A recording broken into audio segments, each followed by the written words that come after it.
नमस्कार साथियों एवं प्यारे बच्चों, प्रिंस कोचिंग क्लासेज के YouTube चैनल पर आपका बहुत ही हार्दिक स्वागत है।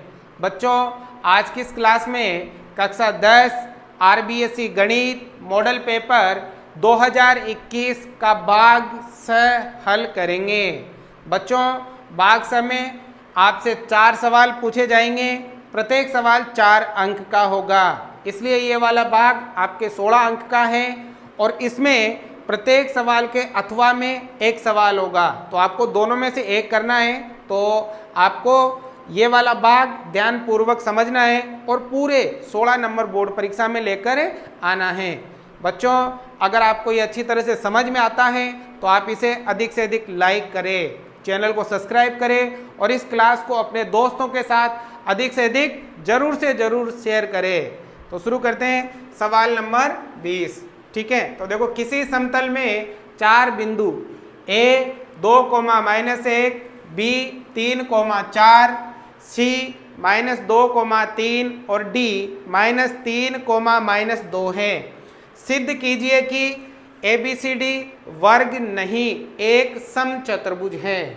बच्चों में यहाँ 4 बिंदु दे रखे हैं और उनके निर्देशांक दे रखे हैं। तो हमसे पूछा है कि इन चारों बिंदुओं से जो आकृति बनती है वो वर्ग नहीं है, वो क्या है, एक समचतुर्भुज है। ठीक है, तो बहुत ही आसान है, ध्यान लगाना है बस। देखो, 4 बिंदु दे रखे हैं तो हम यहाँ पर एक समचतुर्भुज बना लेते हैं। ठीक है, आकृति बनाने के बाद सवाल आसान हो जाता है। हो गया, अब इसका नाम दे देते हैं A, B, C और D।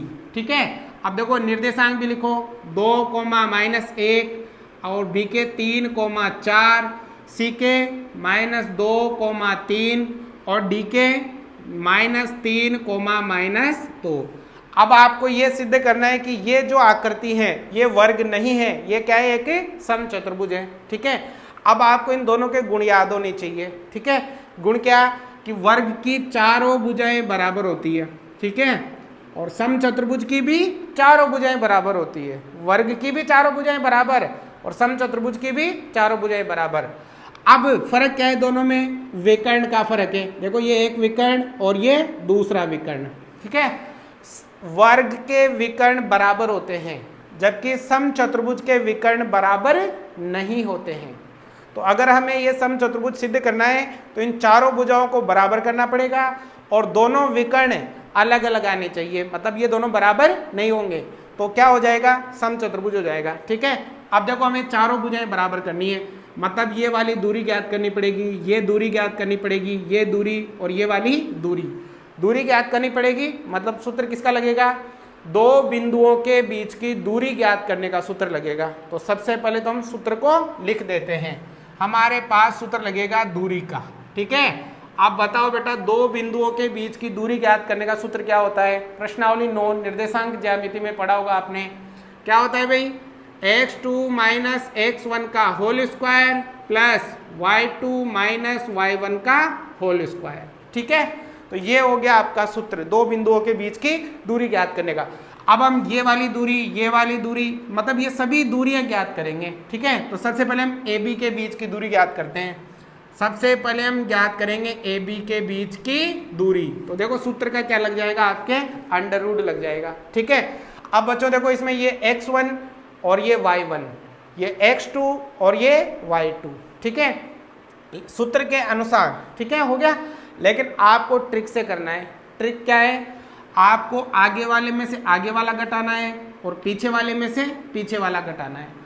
आगे वाले में से आगे वाला घटाओ, पीछे वाले में से पीछे वाला घटाओ। ठीक है, तो देखो यहाँ पर बताओ, आगे यहाँ पर 2, अब माइनस सूत्र का है ना, घटाना है मतलब माइनस। अब इधर कितना है, 3 और इसका क्या हो जाएगा, होल स्क्वायर। अब प्लस, अब पीछे वाले में से पीछे वाला घटाना है। पीछे कितना है, माइनस का 1 और इसमें से घटाना है, माइनस कितना घटाओगे, 4 और इसका क्या हो जाएगा, होल स्क्वायर। आगे वाले में से आगे वाला घटाओ, पीछे वाले में से पीछे वाला घटाओ। हो गया। अब आगे देखो, AB बराबर, अब अंडर रूट का तो अंडर रूट। अब ध्यान से समझना है, अगर बच्चों यहाँ दोनों जगह चिन्ह समान हो, दोनों जगह चिन्ह समान हो तो आपको बाकी करनी है। क्या करनी है, बाकी। और अगर दोनों जगह चिन्ह अलग अलग हो, असमान हो, तो आपको जोड़ करना है। ठीक है, देखो यहाँ आगे चिन्ह प्लस का और यहाँ भी प्लस का, चिन्ह समान है मतलब बाकी करनी है। तो 3 में से 2 गया तो 1 और इसका क्या हो जाएगा होल स्क्वायर। अब यहाँ प्लस माइनस से फर्क नहीं पड़ेगा क्योंकि स्क्वायर है। अगर मान लो मैं माइनस का 1 लिखता और इस 1 का स्क्वायर करोगे तो ये नंबर किसका हो जाता, प्लस का हो जाता। तो यहाँ माइनस का कोई फर्क पड़ने वाला नहीं है। अब प्लस है तो प्लस, अब पीछे देखो माइनस का और यहाँ प्लस का, दोनों अलग अलग है तो जोड़ो, 4 और 1 5, तो यहाँ हो जाएगा आपके 5 का स्क्वायर हो गया। अब देखो ए बी बराबर, अब बेटा अंडर रूट ए का स्क्वायर 1, 5 का स्क्वायर 5 25। ठीक है, अब देखो 1 में 25 जोड़ेंगे तो ये आ जाएंगे आपके अंडर रूट का 26। तो बताओ ए बी के बीच की दूरी कितनी आ गई, अंडर रूट 26 मात्रक आ गई। अब इसी प्रकार बी सी की निकालो, सी डी की निकालो, ए डी की निकालो, सभी दूरियां निकालनी है। ठीक है, तो अब हम निकालेंगे बी सी के मध्य की दूरी। ठीक है, अब बी सी के मध्य की तो सूत्र का क्या लग जाएगा अंडर रूट, वही आगे वाले में से आगे वाला घटाना है, पीछे वाले में से पीछे वाला घटाना है। ठीक है, आगे देखो अब यहाँ प्लस का और यहाँ माइनस का अलग अलग चिन्ह हो तो आपको जोड़ना है। तो 3 में 2 जोड़ेंगे तो कितना हो जाएगा भाई 5 और इसका होल स्क्वायर। पहली लाइन आपको विस्तार से करनी है, बाकी डायरेक्ट आपको शॉर्ट में करना है। ठीक है, प्लस, अब पीछे वाले में से पीछे वाला घटाएंगे, यहाँ प्लस और यहाँ भी प्लस, समान चिन्ह है तो बाकी करो। 4 में से 3 गया तो 1 और इसका क्या हो जाएगा होल स्क्वायर हो गया। अब देखो बी सी बराबर अंडर रूट 5 का स्क्वायर 25, 1 का स्क्वायर 1, 25 और 1 कितना हो गया, ये हो गया आपके 26। तो ये वाली दूरी भी कितनी आ गई 26। इसी प्रकार से सी डी वाली दूरी निकालनी है। अब देखो सी डी में सूत्र का क्या लग जाएगा अंडर रूट, वही नियम, आगे वाले में से आगे वाला घटाओ, पीछे वाले में से पीछे वाला। तो आगे माइनस और यहाँ भी माइनस, समान चिन्ह हो तो आपको करना क्या है भाई बाकी। तो बताओ 3 में से 2 गया तो 1, इसका होल स्क्वायर। अब पीछे वाले में से पीछे वाला, पीछे माइनस का और यहाँ प्लस का, अलग अलग चिन्ह हो तो जोड़, 3 और 2 ये हो जाएगा 5 का होल स्क्वायर हो गया। अब अंडर रूट, ठीक है, चलो यहाँ लिख देते हैं सी डी बराबर ए का स्क्वायर 1, 5 का स्क्वायर 25, 25 और 1 कितना हो गया, ये हो गया आपके 26। आ गया समझ में। तो देखो ये भी 26। अब ए डी की निकालो, अब निकालेंगे ए डी के मध्य की दूरी, तो अंडर रूट आ जाएगा सूत्र का।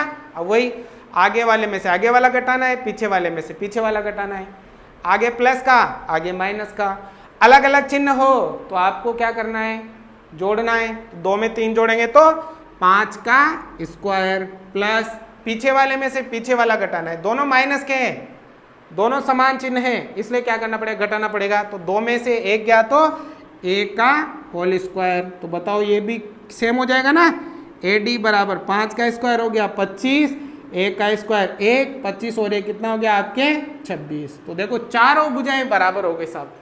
ठीक है, अब चारों भुजाएं बराबर हो गई तो वो वर्ग भी हो सकता है, ठीक है, समचतुर्भुज भी हो सकता है। पता कैसे लगेगा, जब हम इसके क्या ज्ञात करेंगे विकर्ण ज्ञात करेंगे। ठीक है, अब हम ज्ञात करेंगे इसके विकर्ण। ठीक है, तो देखो विकर्ण एक तो AC और एक BD, तो हम पहले AC विकर्ण ज्ञात कर लेते हैं। तो सूत्र का क्या लग जाएगा आपके अंडर रूट AC, आगे वाले में से आगे वाला घटाओ, पीछे वाले में से पीछे वाला। देखो आगे चिन्ह प्लस और यहाँ माइनस, अलग अलग चिन्ह हो तो जोड़ना है, 2 और 2 4 और इसका स्क्वायर प्लस पीछे वाले में से पीछे अलग अलग चिन्ह है तो जोड़ेंगे, 2 और 2 4, 3 और 1 4 का स्क्वायर। तो AC बराबर 4 चौक 4 का स्क्वायर 16, 4 का स्क्वायर 16, 16 और 16 कितना हो गया, ये हो गया आपके अंडर रूट 32। ठीक है, अब इधर BD, ये वाले विकर्ण की लंबाई भी आपको ज्ञात करनी है। ठीक है, आगे में से आगे घटाओ, पीछे में से पीछे घटाओ, तो यहाँ माइनस और यहाँ प्लस, अलग अलग है तो जोड़ो, 3 और 3 6 का स्क्वायर प्लस यहाँ प्लस और यहाँ माइनस, जोड़ो, 4 और 2 6 का स्क्वायर। ठीक है, अब देखो BD बराबर 6 का स्क्वायर 36, 6 का स्क्वायर 36, 36 और 36 कितना हो गया 72।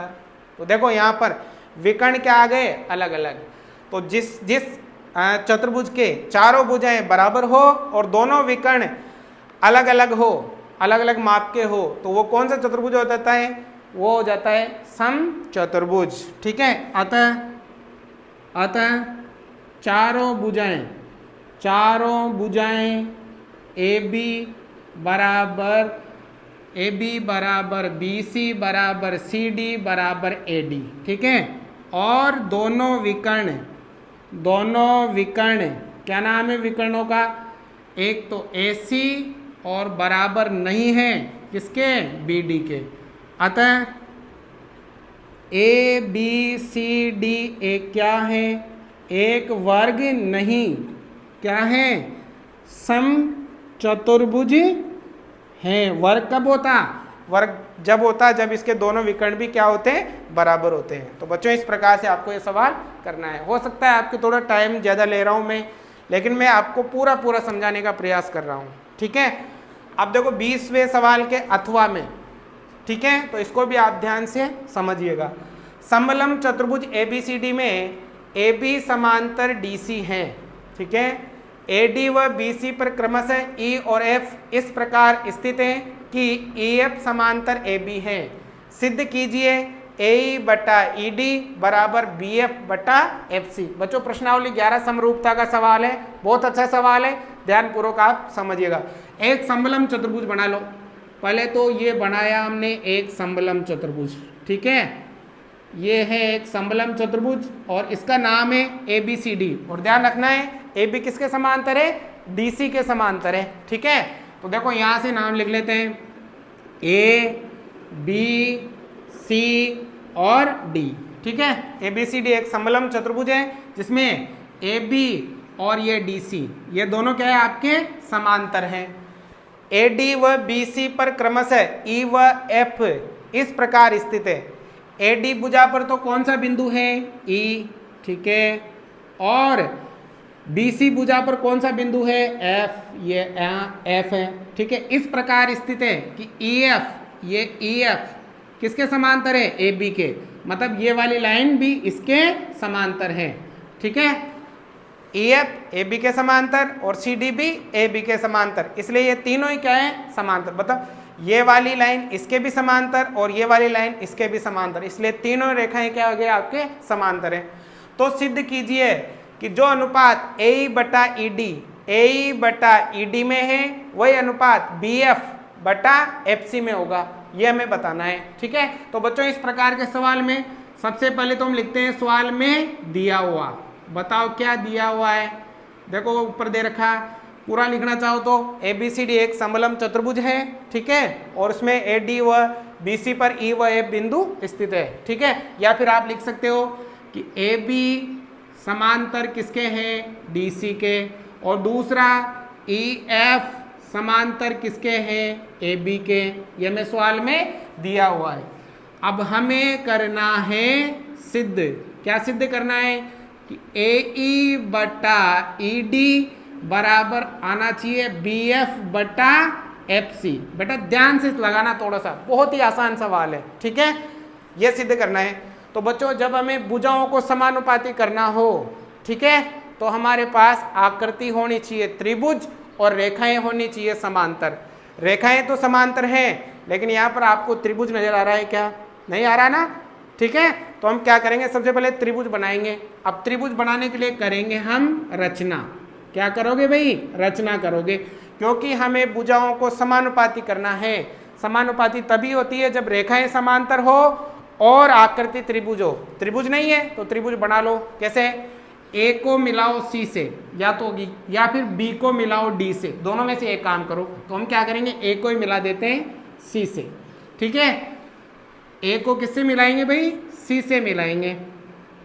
ठीक है ना, तो ये A को मिलाया हमने C से, तो क्या रचना की, A को C से मिलाया, A को किससे मिलाया, C से। ठीक है, और मान लो कि ये EF को G बिंदु पर काटती है। कहाँ काटती है, G बिंदु पर। ठीक है, क्योंकि इस लाइन को काटा तो मान लो यहाँ नाम दे दिया हमने G। ठीक है, अब करेंगे सवाल को हल, मतलब उत्पत्ति। ठीक है, हो गया। अब देखो ध्यान देना, अब देखो एक त्रिभुज तो बन गया अपने पास ये, है ना, और एक त्रिभुज बन गया अपने पास ये वाला। दो त्रिभुज बन गए तो दोनों त्रिभुज लेने हैं। तो सबसे पहले ये ले लेते हैं ए सी डी। तो क्या लिखेंगे, त्रिभुज ए सी डी से, ठीक है। अब देखो ए सी डी, ये वाली रेखा और ये वाली रेखा क्या है, समांतर, क्योंकि मैंने बताया अभी ए बी डी सी के समांतर और ए बी ई एफ के, इसलिए तीनों लाइनें क्या हो जाती है, समांतर हो जाती है, ठीक है।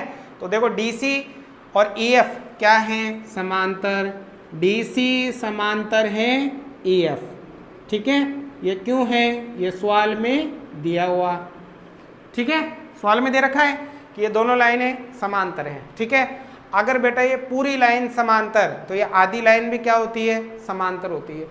समांतर रेखाओं की कोई लंबाई नहीं होती। अगर कोई, जैसे ये पूरी समांतर है तो आधी भी क्या होती है, समांतर। या आप क्या लिख सकते हो, या आप लिख सकते हो डी सी समांतर ई जी, ठीक है, डी सी समांतर ई जी, ठीक है, हो गया।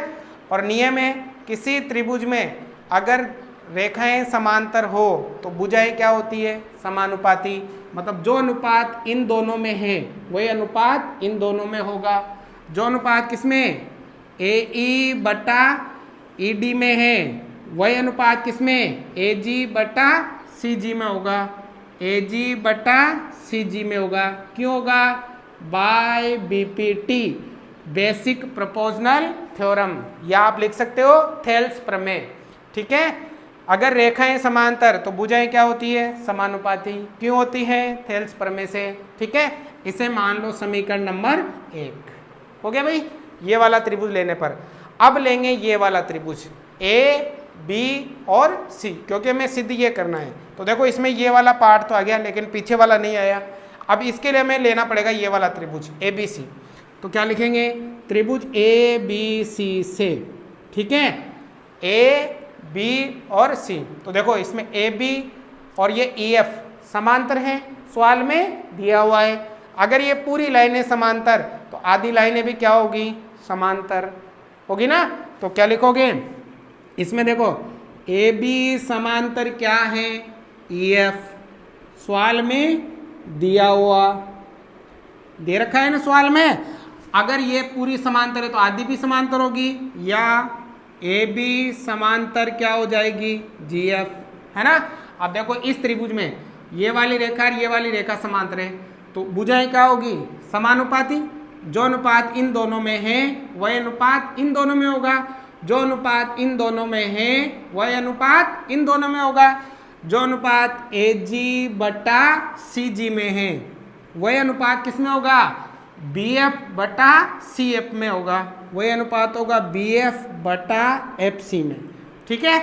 जो अनुपात इन दोनों में है वही अनुपात इन दोनों में होगा। और बताओ क्यों होगा, बाय बीपीटी, बेसिक प्रोपोर्शनल थ्योरम, हो गया। इसे मान लो समीकरण नंबर 2। अब समीकरण 1 व 2 में मिलान करो आप कि दोनों में क्या चीज़ सेम है। ए जी बटा सी जी यहाँ भी है और ए जी बटा सी जी यहाँ भी है।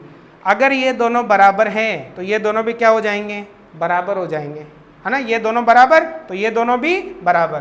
तो अब लिखोगे समीकरण नंबर 1 व 2 से क्या हो जाएगा भाई, ये दोनों बराबर तो ये दोनों भी बराबर। क्या नाम है, ए ई बटा ई डी बराबर क्या हो जाएगा, बी एफ बटा एफ सी हो जाएगा। और क्या सिद्ध करना था, हमें यही सिद्ध करना था, इति सिद्धम, ठीक है।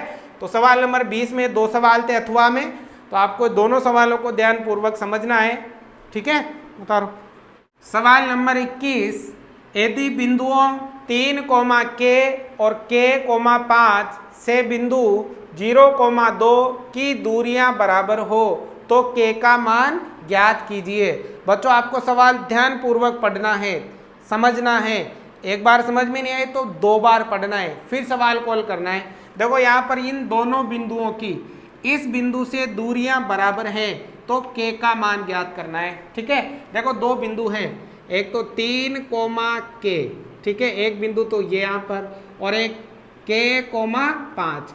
इन दोनों बिंदुओं की इस बिंदु मतलब 0, 2 से जो दूरियां हैं वो बराबर है। मतलब इस बिंदु से ये वाली दूरी और ये वाली दूरी, ये दोनों दूरियां बराबर हैं, तो k का मान ज्ञात करना है। ठीक है, अब जैसे मान लो इस बिंदु को नाम दे दिया a, इसको नाम दे दिया b और इसको नाम दे दिया c, तो ab और AC ये दूरियां बराबर हैं, तो k का मान ज्ञात करना है। तो देखो दूरी के लिए कहा है, तो यहाँ पर भी दूरी का सूत्र लगेगा। तो बताओ बच्चों, सबसे पहले तो हम सूत्र लिखेंगे, दो बिंदुओं के बीच की दूरी ज्ञात करने का सूत्र क्या है?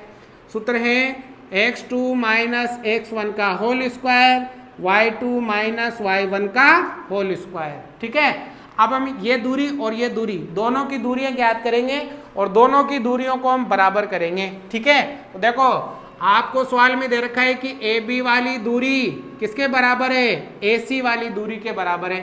AB की दूरी और AC की दूरी क्या है? बराबर। ठीक है, तो हम AB की दूरी, तो दूरी का सूत्र है, तो ये सूत्र का अंडर रूट। ठीक है, अभी क्या बताया था मैंने उस सवाल में कि आगे वाले में से आगे वाला घटाना है, पीछे वाले में से पीछे वाला घटाना है। ठीक है, तो 3 में से कितना घटाओगे? 0। 3 माइनस 0 इसका होल स्क्वायर प्लस, अब पीछे वाले में से पीछे वाला k माइनस 2 और इसका होल स्क्वायर हो गया। अब बराबर है तो बराबर, अब AC की दूरी है ना, तो सूत्र का अंडर रूट लग जाएगा। इधर आगे वाले में से आगे वाला घटाओ, पीछे वाले में से पीछे वाला, तो k में से 0 और इसका होल स्क्वायर प्लस 5 में से 2, 5 में से 2 और इसका होल स्क्वायर। ठीक है, अब हल करो। देखो बच्चों यहाँ अंडर रूट से तो अंडर रूट कट गया, क्योंकि बराबर है बीच में दोनों तरफ है, तो काट दो। अब हम 3 में से 0 घटाया तो 3, अब 3 का स्क्वायर 3 तिया 9 प्लस, अब देखो यहाँ सूत्र लग जाएगा a माइनस बी का whole square, a minus B का a square minus 2ab plus B square, सूत्र से खोल देंगे इसको। तो a का स्क्वायर मतलब k का स्क्वायर, सूत्र में माइनस, सूत्र का 2 गुणा a का मतलब k गुणा b का मतलब 2 और b स्क्वायर का मतलब 2 का स्क्वायर हो गया। अब बराबर है तो बराबर, k में से 0 घटाएंगे तो k बचेगा और k का क्या हो जाएगा? स्क्वायर प्लस, अब देखो 5 में से 2 गए, 5 में से 2 गए तो 3 और 3 का स्क्वायर 9, 3 तिया 9, दोनों तरफ जो सेम मिल रहे हो काट दो। देखो यहाँ k स्क्वायर से k स्क्वायर कट गया, 9 से 9 भी कट गया, तो बताओ क्या बचा? माइनस का 2 दूनी 4k और प्लस का 2 दूनी 4। ठीक है, और बराबर में उधर कुछ नहीं बचेगा तो क्या बचेगा? 0। अब बताओ मान किसका निकालना है? k का, तो ये 4 उधर जाएगा, प्लस का है तो माइनस में, तो 4k बराबर माइनस का 4।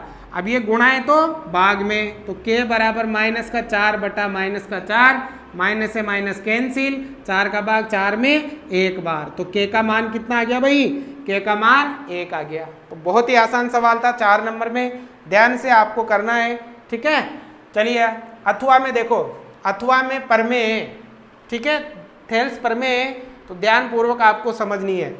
सिद्ध कीजिए कि किसी त्रिभुज की एक भुजा के समांतर खींची गई एक रेखा त्रिभुज की शेष 2 भुजाओं को प्रतिच्छेद करे, तो यह दोनों भुजाओं को समान अनुपात में विभाजित करती हैं। सवाल एक बार समझ में नहीं आता है तो उसको 2 बार पढ़िएगा, फिर सवाल को हल करिएगा। ठीक है, तो देखो जो सवाल में कहा है उसी के अनुसार हम करते हैं कि एक त्रिभुज है, तो ये बनाया हमने एक त्रिभुज। ठीक है, त्रिभुज बना दिया और त्रिभुज का नाम दे दिया A, B और C। ठीक है, अब त्रिभुज की एक भुजा के समांतर खींची गई रेखा, त्रिभुज की कोई सी भी एक भुजा के समांतर रेखा खींचनी है। ये त्रिभुज है, 3 भुजाएं हैं, तो कोई सी भी एक भुजा के समांतर रेखा खींचो। मान लो इस भुजा के समांतर हम यहाँ पर एक रेखा खींच लेते हैं ये। ठीक है, और इसका नाम दे देते हैं DE। ठीक है, खींच दी, शेष 2 भुजाओं को प्रतिच्छेद करे। इस भुजा के ये वाली रेखा और ये वाली रेखा समांतर है ना, इस भुजा के समांतर ये रेखा खींची, तो इस भुजा को ये यहाँ प्रतिच्छेद कर रही है और इस भुजा को ये यहाँ पर प्रतिच्छेद कर रही है। ठीक है, प्रतिच्छेद करे तो यह दोनों भुजाओं को समान अनुपात में विभाजित करती है। प्रतिच्छेद करे तो ये दोनों भुजाओं को समान अनुपात में विभाजित करती है। मतलब जो अनुपात इन दोनों में है वही अनुपात इन दोनों में है, ये हमें सिद्ध करना है। मतलब ये रेखाएं समांतर दे रखी है तो आपको सिद्ध करना है कि इसकी भुजाएं क्या होती है, समानुपाती होती है। ठीक है, तो देखो कैसे करेंगे। सबसे पहले तो लिखेंगे सवाल में दिया हुआ, बताओ बेटा क्या दिया हुआ है कि त्रिभुज ABC में BC और DE क्या है, समांतर। सवाल में दे रखा है कि BC समांतर है D।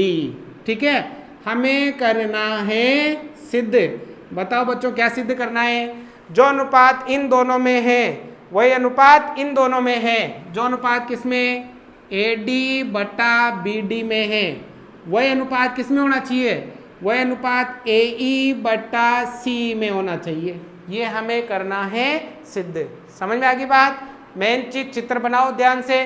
फिर अब देखो बच्चों, ये सिद्ध करने के लिए हमें इस सवाल में करनी पड़ेगी रचना। ठीक है, क्या करनी पड़ेगी भाई, रचना।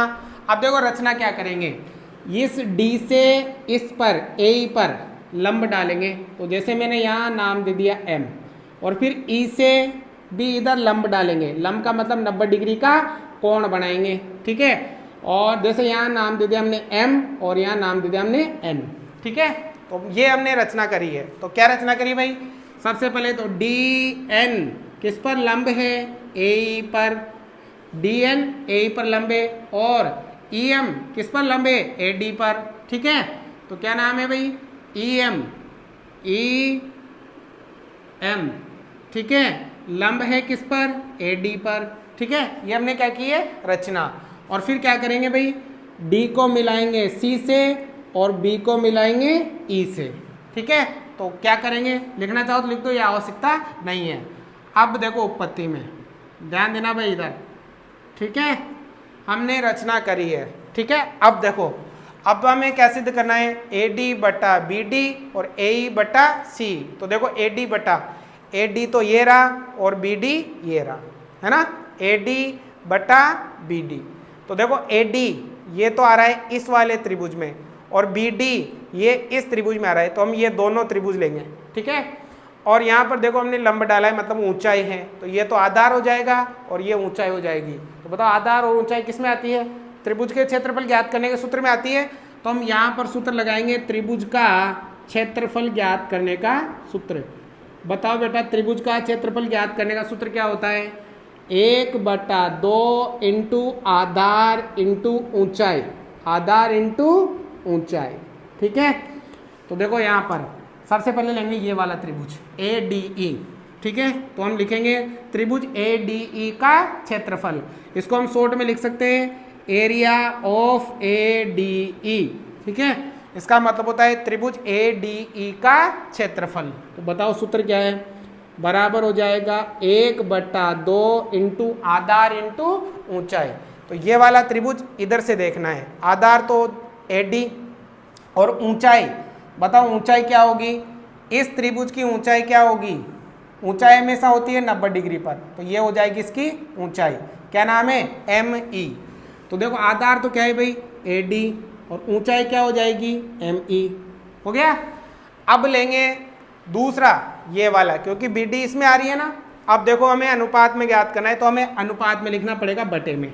ठीक है, अब बताओ इस त्रिभुज का नाम BDE, तो हम लिखेंगे एरिया ऑफ BDE। सूत्र क्या है भाई, 1/2 आधार इंटू ऊंचाई। अब देखो इस त्रिभुज में इधर से देखो आधार BD है ना, इंटू ऊंचाई। अब देखो इस त्रिभुज के लिए ऊंचाई यही होगी, है ना, क्या नाम है, ये वाले ME। तो ये हो जाएगा ME, क्योंकि ऊंचाई हमेशा 90 डिग्री पर होती है। मान लो कोई त्रिभुज ऐसे है ना, अब इसकी ऊंचाई तो ये होगी 90 डिग्री पर, ये वाली ये होगी 90 डिग्री पर। तो देखो इस त्रिभुज की ऊंचाई भी आपके ये है और इस त्रिभुज की ऊंचाई भी आपके ये है। ठीक है, तो दोनों त्रिभुजों की ऊंचाई आपके सेम रहेगी। अब देखो यहाँ 1/2 से 1/2 कट गया, ME से ME कट गया, तो बताओ क्या बचा, यहाँ बचा AD बटा BD। ठीक है, तो एरिया ऑफ ADE बटा एरिया ऑफ BDE क्या आ गया, AD बटा BD। इसे मान लो समीकरण नंबर 1। देखो आगे वाला भाग तो आ गया हमारे पास, ठीक है। अब पीछे वाला लेना है ए बटा सी। अब वहाँ देखो ए ये है ना इस त्रिभुज में आ रहा है, सी ये इस त्रिभुज में आ रहा है, तो एक तो लेंगे ये त्रिभुज और एक लेंगे ये त्रिभुज। एक तो ये वाला क्या नाम है, area of A D E, ठीक है। अब सूत्र क्या है, 1/2 इंटू आधार इंटू ऊंच। अब इधर से देखो आधार ए और ऊंचाई ये वाली डी एन है ना, ऊंचाई में से 90 डिग्री पर होती है। ऊंचाई के लिए हमने लंब डाले थे, तो ए इंटू डी एन हो जाएगा। तो आधार तो हो जाएगी ए इंटू ऊंचाई हो जाएगी डी एन, हो गया। अब लेंगे ये वाला त्रिभुज, क्योंकि अनुपात है ना, क्या नाम है सी डी ई। तो क्या लिखेंगे, area of C D E, ठीक है। सूत्र क्या है, 1/2 इंटू आधार इंटू ऊंचाई। अब देखो आधार तो ये रहा, क्या नाम है सी, और ऊंचाई वही 90 डिग्री पे होती है, तो ऊंचाई वही क्या हो जाएगी आपके dn, है ना। ऊंचाई इस त्रिभुज की ऊंचाई भी dn है और इस त्रिभुज की ऊंचाई भी dn है, जैसे इधर mi थी ना दोनों त्रिभुजों की, वैसे ही। तो ये हो जाएगा आपके dn, ठीक है। अब देखो 1/2 से 1/2 कैंसिल, dn से dn कैंसिल, तो क्या आया भाई AE/C। इसे मान लेंगे समीकरण नंबर 2। देखो ये वाला भी आ गया। अब इन दोनों को क्या करना है हमें, बराबर।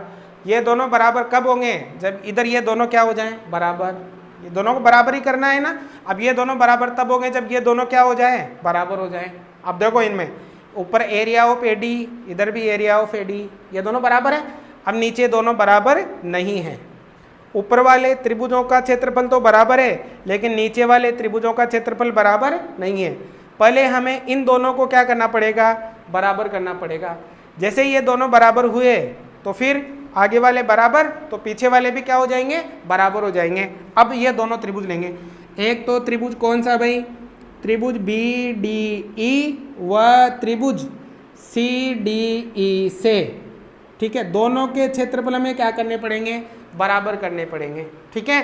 क्योंकि हमें इन दोनों को बराबर करना है, तो ये दोनों बराबर तब होंगे जब ये दोनों क्या हो जाएंगे, बराबर हो जाएंगे, ठीक है बच्चों। अब देखो ये दोनों त्रिभुजों को कहाँ है, उसमें देखो चित्र में बी डी ई ये वाला है ना, और एक सी डी ई ये वाला। एक त्रिभुज तो है ये वाला और एक त्रिभुज है ये वाला। अब इन दोनों त्रिभुजों का क्षेत्रफल हमें बराबर करना है। तो देखो यहाँ पर ये वाली रेखा और ये वाली रेखा क्या है, समांतर है ना, हो गया। और देखो ये DE, इस DE पर बना है ये वाला त्रिभुज, और इसी DE पर बना है ये वाला त्रिभुज, है ना। नियम है एक ही आधार और समांतर रेखाओं के मध्य बने हुए त्रिभुजों के क्षेत्रफल हमेशा क्या होते हैं, बराबर होते हैं। ये हमने 9th क्लास में पढ़ा है। जैसे मान लो यहाँ पर ये आकृति है ना। अब इससे ये दो त्रिभुज बनाए, है ना, ये वाली रेखा और ये वाली रेखा समांतर है। तो देखो एक त्रिभुज तो ये वाला और दूसरा त्रिभुज ये वाला। तो देखो ये इसी आधार पे बना है ये वाला त्रिभुज और इसी आधार पे बना है ये वाला त्रिभुज, है ना। और रेखाएं भी क्या है, समांतर। तो देखो यहाँ पर ये दोनों रेखाएं समांतर और डी एक ही आधार है, इसी आधार पे ये त्रिभुज बन रहा है और इसी आधार पे ये त्रिभुज बन रहा है। तो एक ही आधार और समांतर रेखाओं के मध्य बने हुए त्रिभुजों का क्षेत्रफल क्या होता है, बराबर होता है। तो यहाँ लिख लेते हैं DE तो क्या है, DE तो है एक ही आधार, एक ही आधार, और DE समांतर किसके हैं, BC के। ये हमें सवाल में दिया हुआ है। और नियम है एक ही आधार और समांतर रेखाओं के मध्य बने हुए त्रिभुजों के क्षेत्रफल हमेशा क्या होते हैं, बराबर होते हैं। तो हम यहाँ डायरेक्ट ही लिख सकते हैं, यहाँ लिख देता हूं मैं। अतः क्या हो जाएगा भाई, ये दोनों त्रिभुजों के क्षेत्रफल क्या हो जाएंगे, बराबर। एरिया ऑफ BDE बराबर हो जाएगा एरिया ऑफ CDE, और इसे मान लेंगे हम समीकरण नंबर 3, ठीक है। तो देखो अब समीकरण 1, 2 और 3 से ये दोनों बराबर और ये दोनों भी बराबर, तो ये दोनों भी क्या हो जाएंगे, बराबर। तो हम क्या लिखेंगे, समीकरण नंबर 1, 2 व 3 से, 1, 2 व 3 से ये दोनों बराबर हैं, और ये दोनों हमने बराबर कर दिए, तो ये दोनों भी क्या हो जाएंगे, बराबर हो जाएंगे। मतलब AD बटा BD बराबर हो जाएगा AE बटा C। क्या सिद्ध करना था, यही सिद्ध करना था। इति सिद्धम। आया समझ में, उतारो।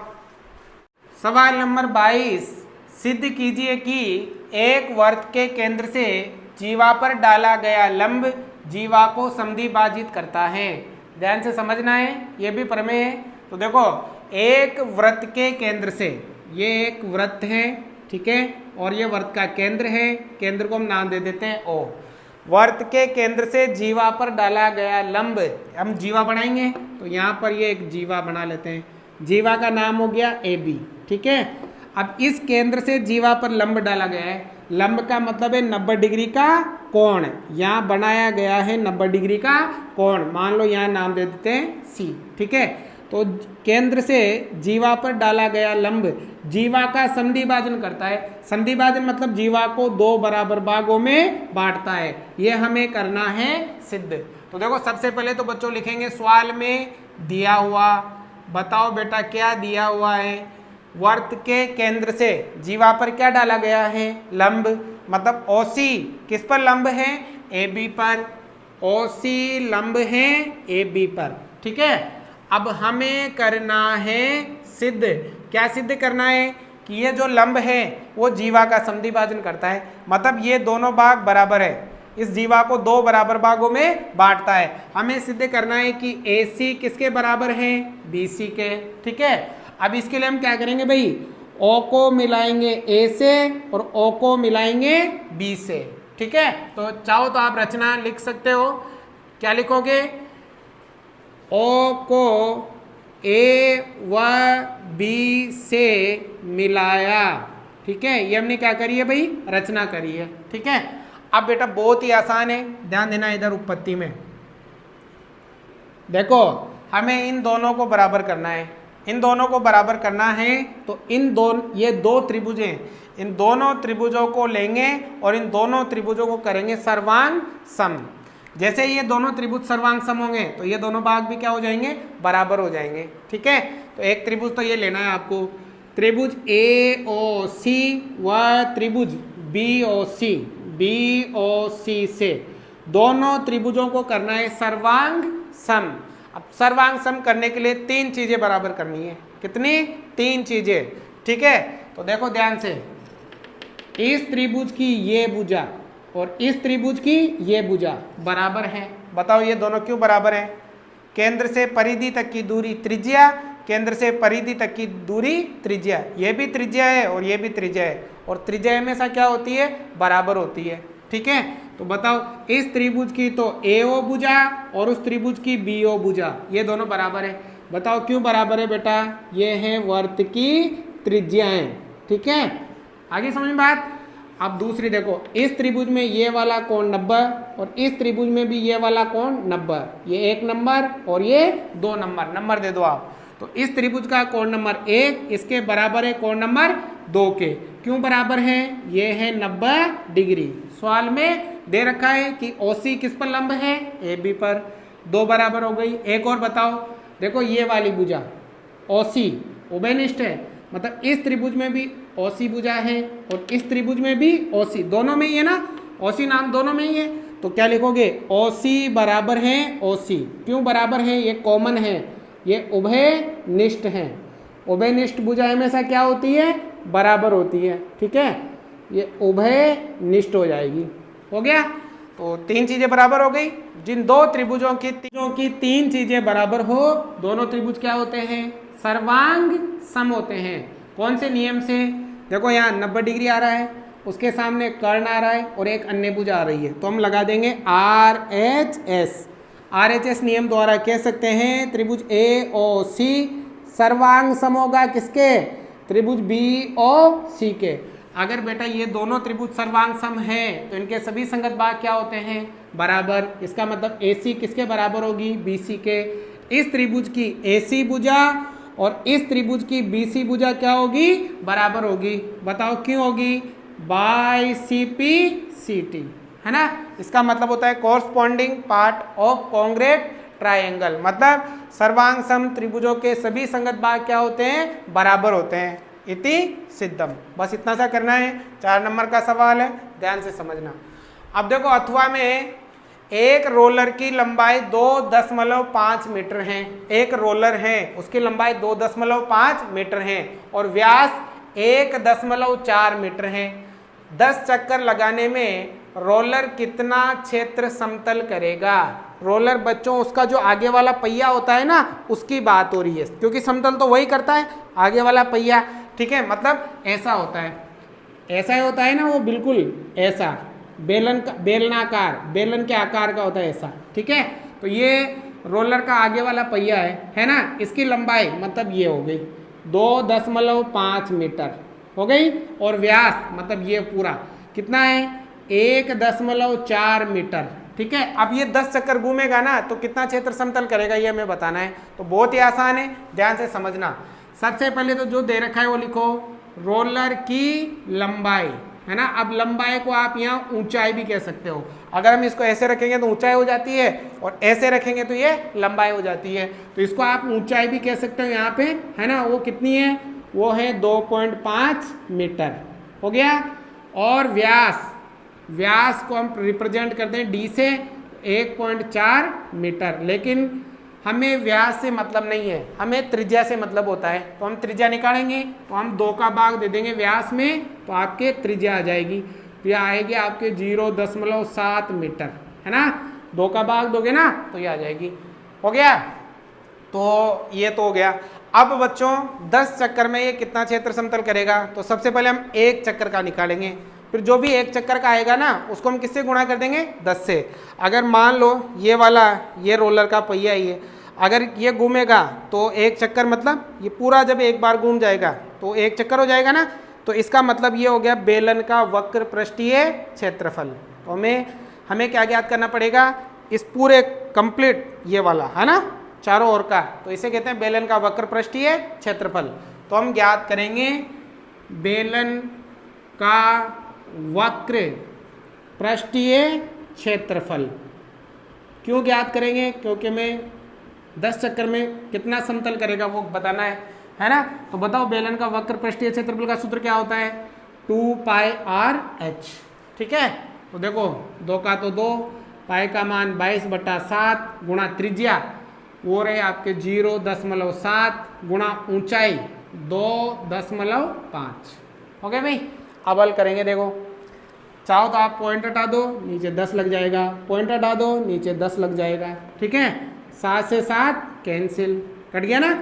अब यहाँ पे देखो 5 से 5 बार कटेगा, 5 से ये 2 बार कटेगा और 2 से ये 2 कट जाएगा और 5 से ये 10 कटेगा कितनी बार, 2 बार, 5 दूनी 10 और 2 से ये कटेगा कितनी बार, 11 बार। तो आ जाएगा 11 मीटर स्क्वायर, है ना। तो बताओ 1 चक्कर में कितना क्षेत्र समतल करेगा, 11 मीटर स्क्वायर क्षेत्र समतल करेगा। लेकिन हमें कितने चक्कर में, 10 चक्कर में। तो यहाँ लिखेंगे 10 चक्कर में, 10 चक्कर में रोलर द्वारा समतल किया गया क्षेत्र। अब क्या करेंगे भाई, 1 चक्कर में 11 मीटर स्क्वायर करता है तो 10 को गुणा कर देंगे, 10 गुणा 11 तो आ जाएगा 110 मीटर स्क्वायर।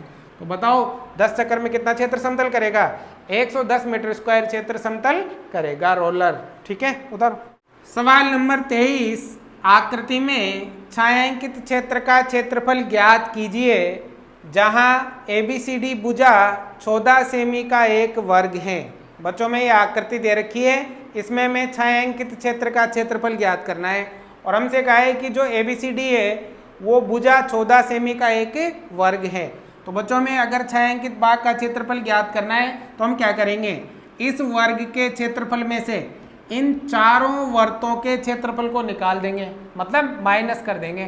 तो हमें क्या प्राप्त हो जाएगा, छायांकित भाग का क्षेत्रफल प्राप्त हो जाएगा। कैसे, देखो ध्यान दो, अगर हमें ज्ञात करना है छायांकित क्षेत्र का क्षेत्रफल,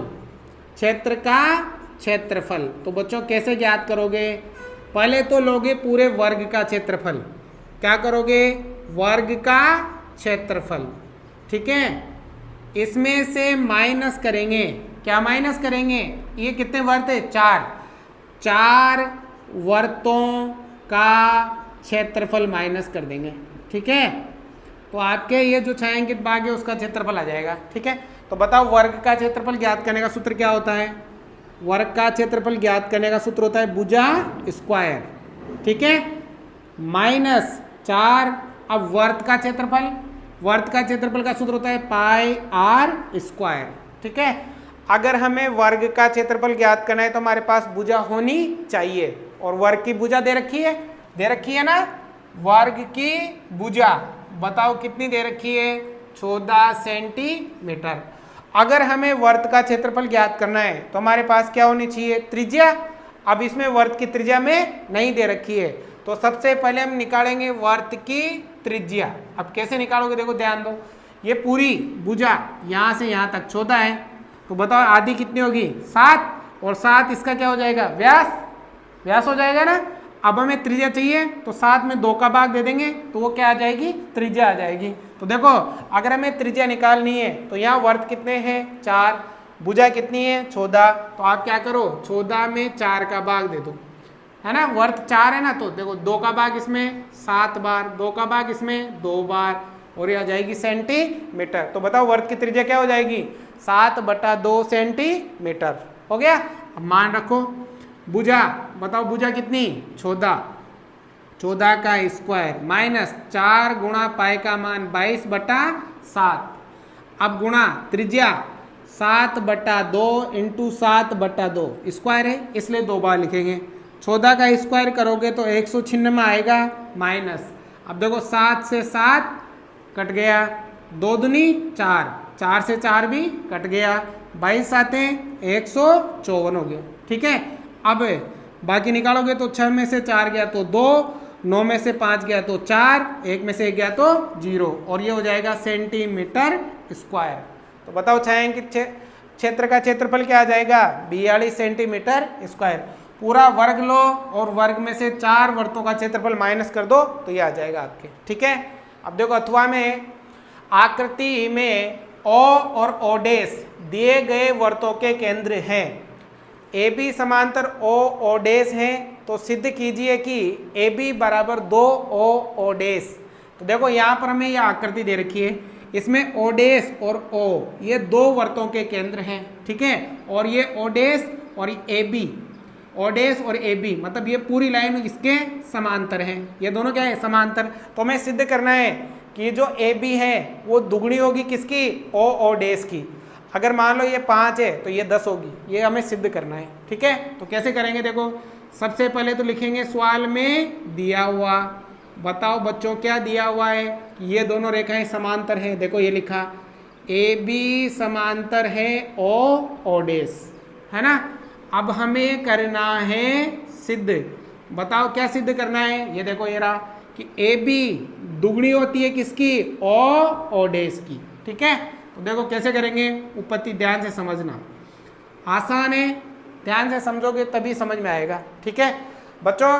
सबसे पहले तो हम क्या करेंगे, ये वाली जो आकृति है यहाँ से ये, इसे बनाएंगे एक आयत। क्या बनाओगे? आयत, ठीक है। आयत बनते ही उसके आमने सामने की भुजाएं क्या हो जाएगी? बराबर हो जाएगी, ठीक है। तो इसको हमें आयत बनाना है। कैसे बनाएंगे? देखो ध्यान दो, ये वर्त का केंद्र और ये इस वर्त की जीवा, BC की बात कर रहा हूँ मैं, जीवा हो गई ना। तो केंद्र जीवा का क्या करता है? लंब समद्वि भाजन।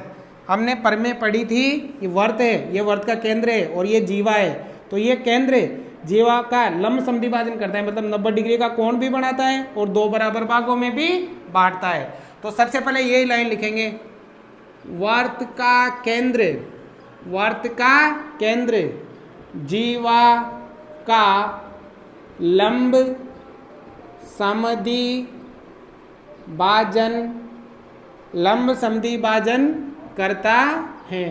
वर्त का केंद्र जीवा का क्या करता है? लंब समद्वि, मतलब यहाँ पर भी 90 डिग्री का कोण और ये दोनों क्या है? बराबर, ठीक है। मतलब O डैश E लंब होगा किस पर, BC पर होगा, और साथ ही ये दोनों भी क्या होगी, बराबर, BE बराबर होगी, BE किसके बराबर होगी, EC के, है ना, ये दोनों बराबर होगी और यहाँ 90 डिग्री कोण बनेगा। इसी प्रकार देखो ये वृत्त है और ये वृत्त का केंद्र है, ये भी इस जीवा का क्या करेगा, लंब समद्वि भाजन। इसका मतलब OD AC पर क्या है, लंब है, OD AC पर लंब है, और ये दोनों भी बराबर होगी, मतलब AD बराबर होगी CD। ये क्यों होगा, क्योंकि वर्त का केंद्र जीवा का क्या करता है, लंब समद्वि भाजन करता है। समझ में आ गई बातें, हो गया। अब इसके बाद देखो यहाँ भी 90 डिग्री और यहाँ भी 90 डिग्री है ना, और ये वाली रेखा और ये वाली रेखा क्या है, समांतर हमें दे रखा है ना। जिस चतुर्भुज की आमने सामने की भुजा समांतर हो, ठीक है, सम्मुख भुजा समांतर हो और लगातार दो कोण 90 डिग्री के हो, वो एक आयत कहलाता है। क्या कहलाता है, आयत। देखो यहाँ पर हमें क्या दे रखा है, AB समांतर है O डैश, ये सवाल में दिया हुआ है ना, ये वाली इसके समांतर है, तो बच्चों O डैश ED के भी क्या होगी, समांतर, या ED समांतर होगी O डैश, है ना, क्योंकि पूरी लाइन समांतर तो आधी लाइन भी क्या होती है, समांतर। अतः क्या नाम है भाई, O डैश ED एक क्या है, एक आयत है। समझ में आ गया। जिस चतुर्भुज की सम्मुख भुजा समांतर और लगातार दो कोण 90-90 डिग्री के हो, वो आकृति क्या होती है, कि आयत होती है। और नियम है कि आयत की सम्मुख भुजा बराबर होती है ना, आयत की। तो ये वाली भुजा और ये वाली भुजा क्या हो जाएगी, बराबर। O डैश बराबर किसके हो जाएगी, बराबर हो जाएगी ED के, है ना। इसे मान लेंगे हम समीकरण नंबर 1। हो गए भाई, ये दोनों बराबर हो गई। लेकिन हमें बराबर नहीं करनी है, मतलब हमें ये पूरी इसकी डबल करनी है। तो देखो पूरी भुजा लो AB, क्या नाम है पूरी भुजा का, पूरी भुजा का नाम है भाई AB, है ना, बराबर। अब ये AB भुजा किस किस से मिलकर बनती है, बताओ। AB में क्या क्या आ रहा है, एक तो AD प्लस दूसरा CD प्लस तीसरा EC, ठीक है, प्लस चौथा BE, है ना। इन चार टुकड़ों से मिलकर बन रही है AB, बनती है ना। ये AB पूरी लाइन, इसमें AD भी है, CD भी है, EC भी है और BE भी है, बढ़ती है। तो देखो AB का तो AB बराबर। अब देखो ध्यान दो, AD और CD, हमें केवल ये अंदर वाला नाम ही लाना है ना, ये बाहर वाले नाम हमें नहीं लेने, मतलब AD को हटाना है। तो AD को कैसे हटाएंगे, देखो AD और CD क्या है, बराबर। AD और CD बराबर है तो AD की जगह क्या लिखेंगे, CD, और यहाँ CD रहने देंगे, प्लस। अब EC और BE, देखो BE और EC ये दोनों भी बराबर है, हम BE को हटाएंगे और BE की जगह क्या लिखेंगे, EC। तो देखो EC का तो EC और BE की जगह भी EC लिख देंगे। अब AB बराबर एक CD और एक CD, दो CD, एक EC और एक EC, दो EC। अब AB का तो AB बराबर, इन दोनों से दो कॉमन ले लेंगे, कॉमन आ जाएगा 2, अंदर क्या बचेगा भाई, CD प्लस EC बचेगा। हो गया। अब देखो AB का तो AB बराबर 2 का 2। अब CD और EC को जोड़ो, CD और EC को जोड़ दे, क्या बनी, ED, क्या बनी, ED, है ना। अब AB का तो AB 2 का 2। अब बताओ ED किसके बराबर है, O डैश के। ED किसके बराबर है, O डैश के। तो हम वहाँ O डैश लिख देंगे। क्या सिद्ध करना था, यही हमें करना था सिद्ध, इति सिद्धम। ठीक है। तो बच्चों आपके भाग से समाप्त होता है। अब जल्दी आपके भाग द और ए भी करवाएंगे। उम्मीद करता हूँ आप लोगों को ये सभी सवाल अच्छी तरह समझ में आए होंगे। अगर कोई समस्या है तो आप मुझे कमेंट बॉक्स में लिख सकते हो। आप लोगों से ये रिक्वेस्ट रहेगा कि इन सभी क्लासों को अधिक से अधिक शेयर करें, अधिक से अधिक लाइक करें, और चैनल को सब्सक्राइब नहीं किए हो तो चैनल को सब्सक्राइब करें, हमें सपोर्ट करें ताकि मैं आपके लिए और भी बेहतर से बेहतर मेहनत कर सकूं। Thank you.